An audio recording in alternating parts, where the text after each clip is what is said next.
गोवा से एक बेहद चौंकाने वाला मामला सामने आया है, जहां दो रूसी महिलाओं की निर्मम हत्या के आरोपी ने पूछताछ के दौरान 19 हत्याएं करने का सनसनीखेज दावा कर दिया। हालांकि गोवा पुलिस ने इस दावे को सिरे से खारिज करते हुए साफ कहा कि अब तक सिर्फ 2 हत्याओं के ही ठोस सबूत मिले हैं और बाकी बातें आरोपी की मनगढ़ंत कहानी है। क्या है ये पूरा मामला, चलिए आपको बताते हैं। 14 और 15 जनवरी 2026 को उत्तरी गोवा के मोरजिम और आरंबोल इलाके में 2 रूसी नागरिक महिलाओं की गला रेत कर हत्या कर दी गई। मृतकों की पहचान 37 वर्षीय अलीना कास्थनोवा और एलिना वानिएवा के रूप में की गई है। दोनों के शव अलग अलग जगहों से मिले, जिससे इलाके में दहशत फैल गई। पुलिस जांच में सामने आया कि इन दोनों हत्याओं का आरोपी 37 वर्षीय रूसी नागरिक एलेक्सी लियोनोव है। एलेक्सी एलेना का लिव इन पार्टनर था, जबकि एलिना उसकी करीबी दोस्त बताई जा रही है। शुरुआती जांच के मुताबिक हत्याओं के पीछे उधार के पैसे और एक रबर क्राउन को लौटाने में देरी को लेकर हुआ विवाद वजह बना।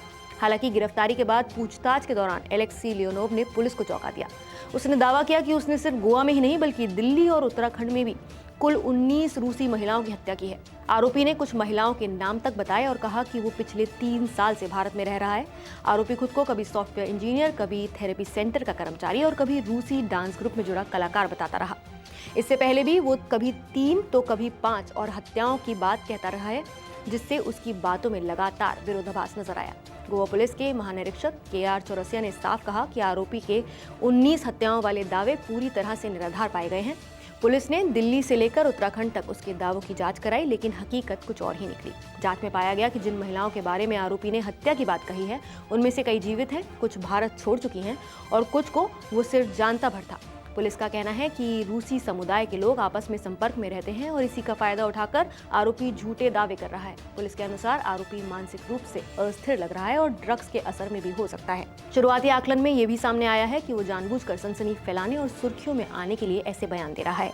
गोवा पुलिस ने आरोपी के खिलाफ भारतीय न्याय संहिता की धारा 103 यानी हत्या और 126(2) यानी बंधक बनाने के तहत मामला दर्ज किया है। कई टीमें बनाकर जांच तेज कर दी गई है। आरोपी द्वारा किए गए अन्य दावों जैसे कि असम की एक महिला की ओवरडोज से मौत के मामलों की भी जांच हो रही है, लेकिन फिलहाल कोई ठोस सबूत सामने नहीं आया है। पुलिस का कहना है कि जांच पूरी तरह तथ्यों और सबूतों के आधार पर की जा रही है। जब तक पुख्ता प्रमाण नहीं मिलते, तब तक सिर्फ 2 हत्याओं की ही पुष्टि के तौर पर माना जाएगा। मामले में आगे की कानूनी कार्रवाई जांच पूरी होने के बाद ही की जाएगी। इस सनसनीखेज ने एक बार फिर ये सवाल खड़ा कर दिया है कि कब किसी आरोपी का बयान सच्चाई होता है और कब सिर्फ डर और भ्रम फैलाने का हथियार। जांच पूरी होने के बाद ही सच्चाई साफ हो पाएगी। फिलहाल आप इस पूरे मामले पर क्या कहना चाहेंगे, आपकी क्या राय है, हमें कमेंट करके जरूर बताइए। नमस्कार, मैं हूं मानक गुप्ता। अगर आपको हमारा ये वीडियो पसंद आया हो तो इसे लाइक और शेयर जरूर करें और हाँ, हमें सब्सक्राइब और फॉलो करना ना भूलें ताकि आप देश और दुनिया की कोई खबर मिस ना करें। तो जुड़े रहिए हमारे साथ और देखते रहिए News 24।